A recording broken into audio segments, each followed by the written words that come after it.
Hi, welcome to a new video. ആദ്യമേ തന്നെ പറയട്ടെ, ഇന്ന് നമ്മൾ കാണാൻ പോകുന്ന കാഴ്ചകൾ തീർച്ചയായും ഒരു അത്ഭുത ലോകം തന്നെയാണ്. അതുകൊണ്ട് തന്നെ ഈ വീഡിയോ മുഴുവൻ സ്കിപ്പ് ചെയ്യാതെ കാണാൻ ശ്രമിക്കണം എന്ന് റിക്വസ്റ്റ് ചെയ്യുന്നു. ഇന്ന് നമ്മൾ കാണാൻ പോകുന്നത് ന്യൂസിലൻഡിലെ നോർത്ത് ഐലൻഡിലുള്ള പ്രശസ്തമായ വൈറ്റോമോ കേവ്സ് ആണ്. ഇവിടെ പ്രധാനമായും 3 കേവ്സ് ആണുള്ളത്. അതിൽ ഒന്നായ റുവാകുറി കേവ് ആണ് ഇന്ന് കാണുന്നത്. ഇതാണ് ഈ കേവിൻ്റെ എൻട്രൻസ്. ഇത് നാച്ചുറലായി ഉണ്ടായി വന്ന ഒറിജിനൽ എൻട്രൻസ് അല്ല. ഒറിജിനൽ എൻട്രൻസ് ക്ലോസ് ചെയ്ത് ആ ഭാഗമൊക്കെ പ്രൊട്ടക്റ്റഡായി സൂക്ഷിക്കുകയാണ്.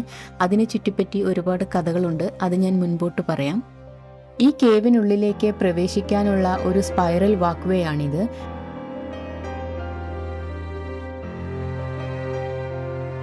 ഈ സ്പൈറൽ വാക്ക്വേയുടെ സെൻറ്ററിലായി ഒരു വലിയ സ്റ്റോൺ കാണാം. വിത്ത് റണ്ണിങ് വാട്ടർ ആണ്. നമ്മൾ ഈ കേവിൻ്റെ ഉള്ളിലേക്ക് പ്രവേശിക്കുന്നത് ആ സ്റ്റോണിൻ്റെ സൈഡിൽ കൂടെ കാണുന്ന നീല കളറിലുള്ള പാത്തിൽ കൂടെയാണ്. ഇവരുടെ വിശ്വാസപ്രകാരം ഈ കേവിനുള്ളിലേക്ക് പ്രവേശിക്കുന്നതിന് മുമ്പായി ആ സ്റ്റോണിലൂടെ ഒഴുകുന്ന റണ്ണിങ് വാട്ടർ ഉപയോഗിച്ച് കൈകൾ കഴുകി ശുദ്ധമാക്കിയതിന് ശേഷം വേണം കേവിലേക്ക് പ്രവേശിക്കാൻ. കാരണം ഈ കേവിനുള്ളിൽ ഒരുപാട് ഡെഡ് ബോഡികൾ സംസ്കരിച്ചിട്ടുണ്ട്. ആ ആത്മാക്കളോടുള്ള ഒരു റെസ്പെക്റ്റ് ആയിട്ടാണ് നമ്മൾ കൈകളെല്ലാം കഴുകി ശുദ്ധമാക്കിയതിന് ശേഷം അകത്തേക്ക് പ്രവേശിക്കുന്നത്. ഒരു വലിയ സ്റ്റീൽ ഡോർ കടന്ന് അകത്തേക്ക് വരുമ്പോൾ കാണുന്ന മനോഹരമായ കാഴ്ചയാണിത്.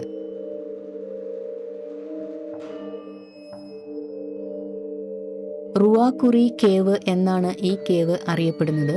റുവാകുറി എന്ന വാക്കിന് മാവോറി ഭാഷയിലെ അർത്ഥം ഡെൻ ഓഫ് ഡോഗ്സ് അല്ലെങ്കിൽ വൈൽഡ് നായ്ക്കളുടെ വാസസ്ഥലം എന്നാണ്. ഈ കേവ് കണ്ടുപിടിച്ചതിൻ്റെ കഥ ഇങ്ങനെയാണ്. ഏകദേശം 400-500 വർഷങ്ങൾക്ക് മുമ്പ് ഒരു യങ് മാവോറി ബേർഡ്സിനെ ഹണ്ട് ചെയ്യാൻ ഈ സ്ഥലത്ത് എത്തുന്നു.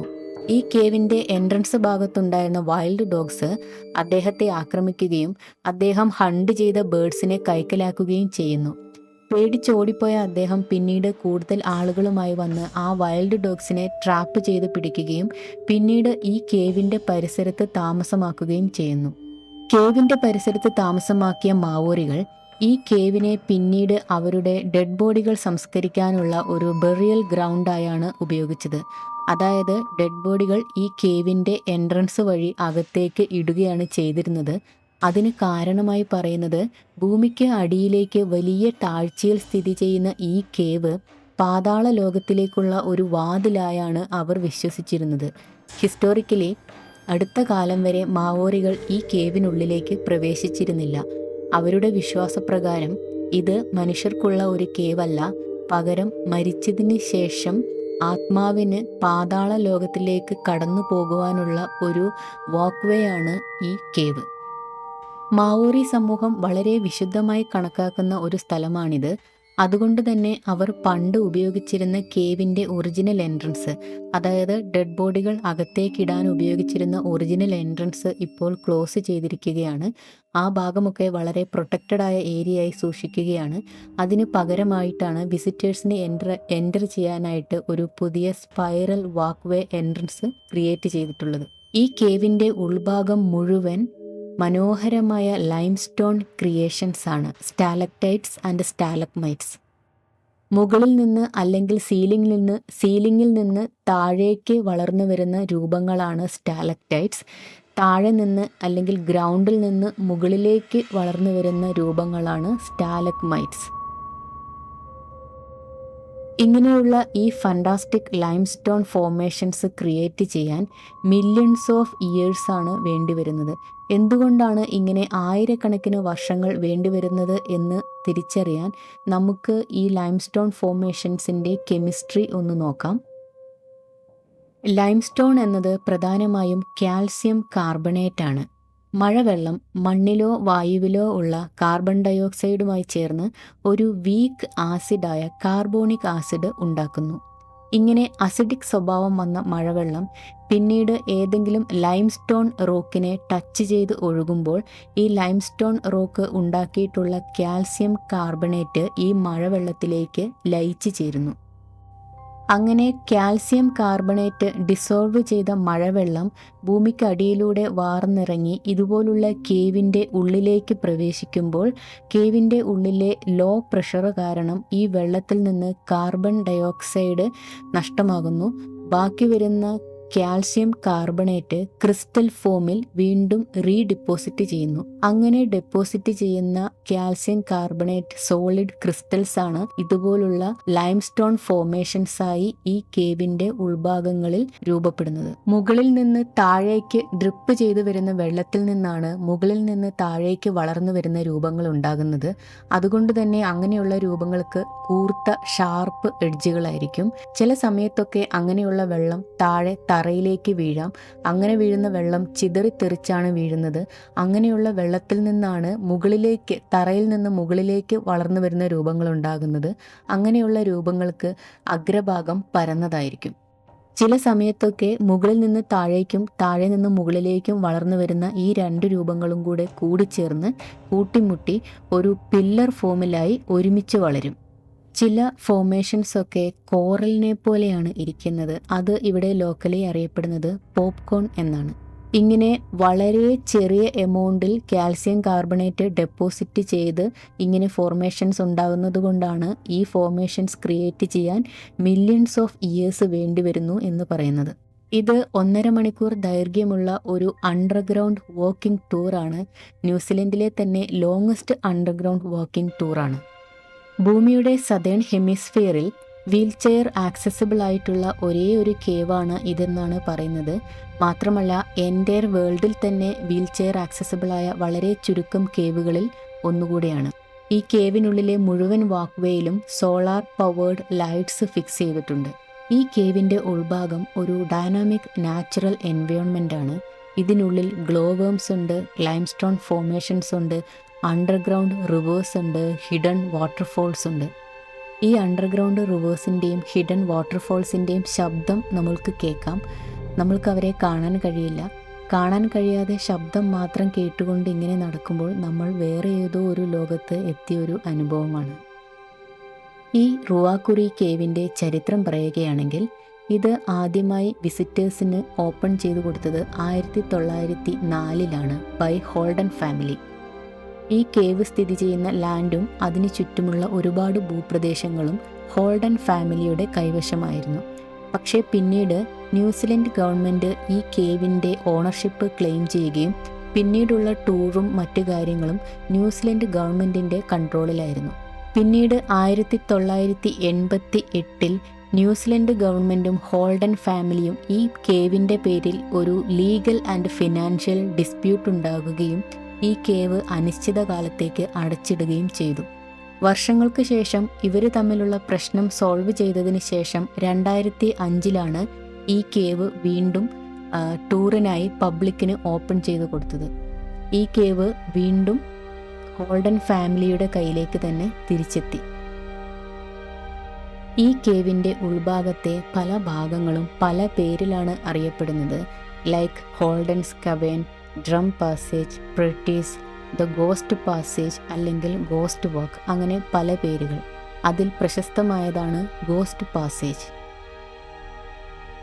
ഞാൻ മുൻപ് പറഞ്ഞു ഈ കേവ് ഒറിജിനലി മാവോറികൾ യൂസ് ചെയ്തിരുന്നത് ഡെഡ് ബോഡികൾ സംസ്കരിക്കാനാണ്. ഡെഡ് ബോഡികൾ ഈ കേവിൻ്റെ ഒറിജിനൽ എൻട്രൻസിലൂടെ താഴേക്ക് ഇടുകയാണ് ചെയ്തിരുന്നത് എന്ന്. അങ്ങനെ താഴേക്ക് ഇട്ടുകൊണ്ടിരുന്ന ഡെഡ് ബോഡികൾ വന്ന് വീണുകൊണ്ടിരുന്ന സ്ഥലമാണ് ഈ കാണുന്നത്. ഇതാണ് ഗോസ്റ്റ് വാക്ക് അല്ലെങ്കിൽ ഗോസ്റ്റ് പാസേജ് എന്ന പേരിൽ അറിയപ്പെടുന്നത്.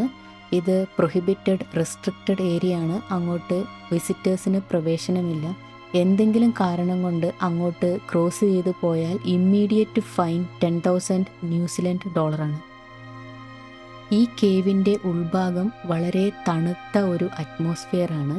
കൂടാതെ നമ്മളിവിടെ ഇങ്ങനെ നിന്ന് ഈ ഗൈഡ് പറയുന്ന ഈ ഗോസ്റ്റ് പാസേജിൻ്റെ ഗോസ്റ്റ് വാക്കിൻ്റെ കഥകൾ കേൾക്കുകയും ഈ മരിച്ച ആളുകളുടെയും ആത്മാക്കളുടെയും കഥകൾ കേൾക്കുകയും ചെയ്യുമ്പോൾ നമ്മൾക്ക് കൂടുതൽ കൂടുതൽ തണുപ്പ് അനുഭവപ്പെടും. ഈ കേവിൻ്റെ ഉള്ളിൽ നിന്ന് പിൽക്കാലത്ത് ഒരുപാട് ഡെഡ് ബോഡികളുടെ റിമൈൻസ് എടുത്ത് ഫോർമലി സംസ്കരിച്ചിട്ടുണ്ട്. എങ്കിലും കൂടുതൽ ഡെഡ് ബോഡികളുടെയും റിമെയിൻസ് ഇപ്പോഴും ഈ കേവിൻ്റെ ഉള്ളിൽ തന്നെ ഉണ്ട്.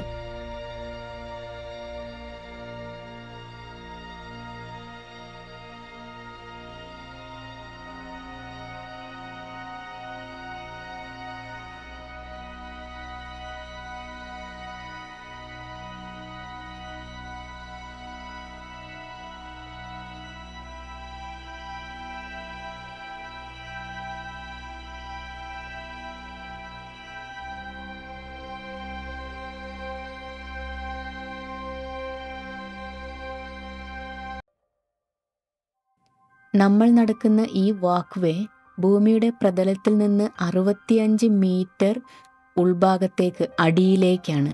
അത് വിഷ്വലൈസ് ചെയ്യാനായിട്ട് ഒരു 20 നിലയുള്ള കെട്ടിടം ഈ കേവിൻ്റെ ഉള്ളിലേക്ക് ഇറക്കി വച്ചിരിക്കുന്നതായി ഇമാജിൻ ചെയ്യുക. നമ്മൾ 65 മീറ്റർ താഴ്ചയിലാണ് നിൽക്കുന്നത് എന്നതിൻ്റെ അർത്ഥം കേവിന് അത്രയും താഴ്ചയേ ഉള്ളൂ എന്നല്ല, അത്രയും താഴ്ചയിലേ മനുഷ്യർക്ക് ഇറങ്ങാൻ കഴിഞ്ഞിട്ടുള്ളൂ. കേവിൻ്റെ യഥാർത്ഥത്തിലുള്ള ഡെപ്ത് 65 മീറ്ററും കഴിഞ്ഞ് ഒരുപാട് താഴേക്കാണ്. അങ്ങോട്ടേക്ക് എക്സ്പ്ലോർ ചെയ്യാൻ കഴിഞ്ഞിട്ടില്ല. അതുകൊണ്ടൊക്കെയാണ് മാവോറികൾ വിശ്വസിച്ചിരുന്നത് ഈ കേവ് പാതാള ലോകത്തിലേക്കുള്ള ഒരു വഴിയാണെന്ന്. ഈ കേവിനുള്ളിൽ ഒരുപാട് ഫോസിൽസ് ഉണ്ട്, പ്രത്യേകിച്ചും സമുദ്ര ജല ജീവികളുടെ. ഇതിന് കാരണം കോടാനുകോടി വർഷങ്ങളോളം ഈ കേവും ഇതിനോട് ചുറ്റപ്പെട്ട ഭൂമിയും കടലിനടിയിലായിരുന്നു. ഈ കേവിൻ്റെ ഉള്ളിൽ ഒരുപാട് ഗ്ലോ വേംസ് ഉണ്ട്. പേര് പോലെ തന്നെ ഇതൊരു വേമാണ്. കൂടാതെ ഇതിൻ്റെ വാൽഭാഗത്ത് നിന്ന് ഒരു ബ്ലൂയിഷ് വൈറ്റ് ലൈറ്റ് പ്രൊഡ്യൂസ് ചെയ്യും. നിറയെ ഗ്ലോ വേംസ് ഉള്ള ഒരു ഇരുണ്ട ഗുഹയിലേക്ക് കയറുമ്പോൾ മനോഹരമായ ഒരു സ്റ്റാറി നൈറ്റാണ് നമുക്ക് ഫീൽ ചെയ്യുക. ഈ കേവിൻ്റെ ഉള്ളിൽ അധികം ഗ്ലോ വേംസ് ഇല്ല. ഇത് ലൈംസ്റ്റോൺ ഫോർമേഷൻസിൻ്റെ പേരിലാണ് പ്രശസ്തമായത്. പക്ഷേ ഇതിനോടടുത്ത് തന്നെ മറ്റൊരു കേവ് ഉണ്ട്, ഗ്ലോവേം കേവ്സ് എന്ന് തന്നെയാണ് അതിൻ്റെ പേര്. അതിൻ്റെ ഉള്ളിൽ ആയിരക്കണക്കിന് അല്ലെങ്കിൽ ലക്ഷക്കണക്കിന് ഗ്ലോവേംസ് ഉണ്ട്. ആ ഗ്ലോവേംസിന് ഒരു പോറൽ പോലും ഏൽക്കാതിരിക്കാൻ അവർക്ക് ആ നാച്ചുറൽ എൻവയോൺമെൻറ്റ് കീപ്പ് ചെയ്യാൻ വേണ്ടി അതിൻ്റെ ഉള്ളിൽ യാതൊരുവിധ ലൈറ്റപ്പും സെറ്റ് ചെയ്തിട്ടില്ല. അതോടൊപ്പം തന്നെ വീഡിയോഗ്രാഫിയും ഫോട്ടോഗ്രാഫിയും റെസ്ട്രിക്റ്റഡുമാണ്. ഇത് ഒരു ഗൈഡഡ് വാക്കിംഗ് ടൂറാണ്. നമ്മളുടെ ഗ്രൂപ്പിൽ വളരെ കുറച്ച് ആളുകളെ ഉള്ളൂ. എങ്കിലും അവരാരും തന്നെ സംസാരിക്കുകയോ വലിയ ശബ്ദങ്ങൾ ഉണ്ടാക്കുകയോ ചെയ്യുന്നില്ല. എല്ലാവരും ഈ കേവിനുള്ളിലെ മനോഹരമായ കാഴ്ചകൾ കണ്ട് ഒരു അത്ഭുത ലോകത്തിൽ എന്ന പോലെ നടക്കുകയാണ്. വളരെ ഫ്രണ്ട്ലി ആയിട്ടുള്ള ഒരു ടൂർ ഗൈഡായിരുന്നു അദ്ദേഹം. ഞങ്ങളുടെ ഒരു ഫോട്ടോയും എടുത്തു തന്നു.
തിരിച്ചു നടക്കുകയാണ്. കേവിനുള്ളിലേക്ക് കയറിയതുപോലെ തന്നെ കേവിൽ നിന്ന് പുറത്തേക്ക് ഇറങ്ങുമ്പോഴും ആ റണ്ണിങ് വാട്ടറിൽ നിന്ന് വെള്ളമെടുത്ത് കൈകൾ കഴുകിയതിന് ശേഷമാണ് പുറത്തേക്ക് പോകുന്നത്. ഇത് എന്തിനാണെന്ന് പറഞ്ഞാൽ വളരെ സേക്രട്ടായ ഈ പ്ലേസിൽ നിന്ന് പുറത്തേക്ക് പോകുമ്പോൾ നമ്മുടെ സ്പിരിറ്റിനെ ക്ലീൻ ചെയ്ത് പുറത്തേക്ക് പോകാനാണ് അങ്ങനെ ചെയ്യുന്നത്. ഞാൻ മുമ്പ് പറഞ്ഞിരുന്നു ഗ്ലോവേംസ് മാത്രമുള്ള മറ്റൊരു കേവ് ഇതിനടുത്തുണ്ട് എന്ന്. അതിൻ്റെ ഉള്ളിലും നമ്മൾക്ക് ഇതുപോലെ ടൂറ് നടത്താം. പക്ഷേ അതിൻ്റെ ഉള്ളിൽ ഫോട്ടോഗ്രാഫി വീഡിയോഗ്രാഫി അലൗഡ് അല്ല. എങ്കിലും വളരെ മനോഹരമായ കാഴ്ചകളാണ് അതിൻ്റെ ഉള്ളിൽ. ആയിരക്കണക്കിന് അല്ലെങ്കിൽ ലക്ഷക്കണക്കിന് ഗ്ലോവേംസ് ഉണ്ട്. ഫോട്ടോഗ്രാഫി റെസ്ട്രിക്റ്റഡ് ആണെങ്കിലും അവരുടെ ഫോട്ടോഗ്രാഫേഴ്സ് നമ്മുടെ ഫോട്ടോ എടുത്ത് എഡിറ്റ് ചെയ്ത് തരും. ആ കേവിൻ്റെ പ്രത്യേകത, അതിൻ്റെ ഉള്ളിലെ ടൂറ് ഒരു വാക്കിംഗ് ടൂറല്ല, പകരം നമ്മളൊരു ബോട്ടിലൂടെയാണ് അതിൻ്റെ അകത്തുകൂടെ സഞ്ചരിക്കുന്നത്. ആ കേവിൻ്റെ ഉൾഭാഗത്തുകൂടെ ഒരു നദി ഒഴുകുന്നുണ്ട്. ആ നദിയിലൂടെയാണ് ഈ ബോട്ടിൽ സഞ്ചരിച്ച് ഈ ഗ്ലോ വേംസിനെ കാണുന്നത്. സാധാരണ ബോട്ട് പോലെ തുഴഞ്ഞിട്ടല്ല അതിലൂടെ പോകുന്നത്, പകരം കേവിൻ്റെ മുകൾ ഭാഗത്തുകൂടെ ഒരു റോപ്പ് കെട്ടിയിട്ടുണ്ട്. ആ റോപ്പിൽ പിടിച്ചുകൊണ്ടാണ് ടൂർ ഗൈഡ് ആ ബോട്ട് മൂവ് ചെയ്തുകൊണ്ട് നമ്മളെ ഈ ഗ്ലോ വേംസ് കാണിച്ചു തരുന്നത്. അങ്ങനെയുള്ള ആ പ്രശസ്തമായ ഗ്ലോവേം കേവിൽ നിന്ന് പുറത്തേക്ക് ഒരു ബോട്ടിൽ നിന്ന് വരുന്ന കാഴ്ചയാണ് ഈ കാണുന്നത്.